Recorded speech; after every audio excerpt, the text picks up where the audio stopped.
ৰাজ্যৰ বিধানসভা নিৰ্বাচনলৈ মাজত মাথো দুটা পক্ষেক বাকী ৰাজ্যলৈ হুদ গৈছে হাই প্ৰফাইল নেতাৰ ইটোৰ পাছত আনটো প্ৰতিশ্ৰুতিৰে ভোটাৰ ৰাইজক আকৰ্ষণ কৰি আগন্তুক 5 বছৰৰ বাবে গাদী দখলৰ চেষ্টাত ব্ৰতী ৰাজ্যৰ ৰাজনৈতিক দলসমূহ যদি আমি চাওঁ 2016 চনৰ বিধানসভা নিৰ্বাচনত নিৰ্ণায়ক ভূমিকা পালন কৰিছিল ৰাজ্যৰ যুৱ প্ৰজন্মই কিন্তু 2021 চনৰ বিধানসভা নিৰ্বাচনত কি সিদ্ধান্ত গ্ৰহণ কৰিব ৰাজ্যৰ যুৱ প্ৰজন্মই প্ৰাৰ্থী নে পাৰ্টি কাক চাই ভোট দিব ৰাজ্যৰ যুৱ প্ৰজন্মই হেহে আমি কাক চাপিছিলো যুৱ প্ৰজন্মৰ চাও আহক যুৱ প্ৰজন্মই কি কয়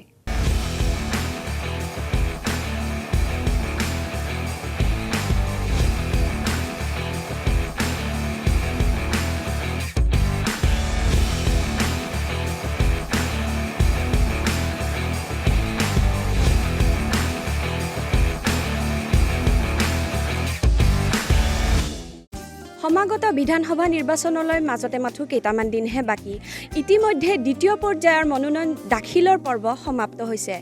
এই বিধানসভা নিৰ্বাচনত নতুন ভোটাৰসকলে যথেষ্ট গুৰুত্বপূৰ্ণ এক অংশীদাৰ গ্ৰহণ কৰিব তেওঁলোকে এই ক্ষেত্ৰত তেওঁলোকৰ মনোভাৱ জানিবলৈ আজি আমি উপস্থিত হৈছোঁ ৰঙিয়া মহাবিদ্যালয়ত আমাৰ লগত বহু কেইগৰাকী নতুন ভোটাৰ আছে আমি তেখেতসকলৰ ওচৰলৈ আহিছোঁ প্ৰথমে তোমাৰ ওচৰলৈ আহিছোঁ প্ৰথমবাৰ ভোট দিবা হয় এক্সাইটেড তুমি প্ৰথমে দল চাবা নে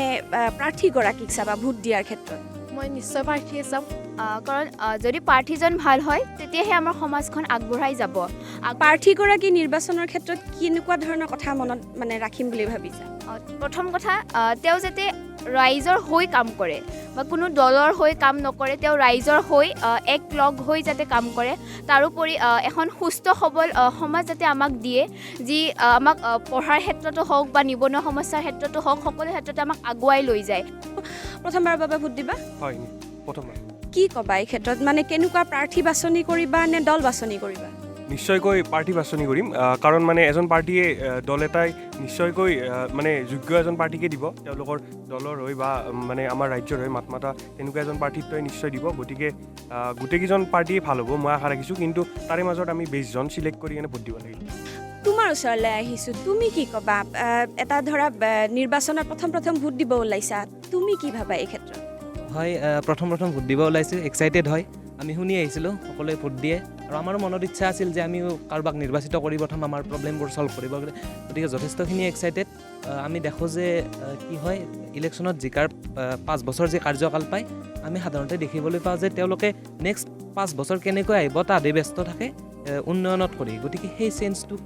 বিচাৰোঁ আৰু সেইবাবে ভোট দিম আৰু তাৰ বাবে এক্সাইটেড নটা সম্পৰ্কে কি ক'ব বিচাৰিবা নটা সম্পৰ্কে মই ক'ব বিচাৰোঁ যি পাৰ্টীক মোৰ যদি ভাল নালাগে সেইটো মোৰ অধিকাৰ আছে মই নটা মাৰিব পাৰোঁ তোমাৰ বা জানিব বিচাৰিম ভোট দিবা নে এবাৰ দিম এক্সাইটেড বহুত কাক দিবা প্ৰাৰ্থী চাই দিবা নে দল চাই দিবা নিশ্চয় প্ৰাৰ্থী চাই দিম you will vote first time Yes, I will vote first time. So what do you think about the election?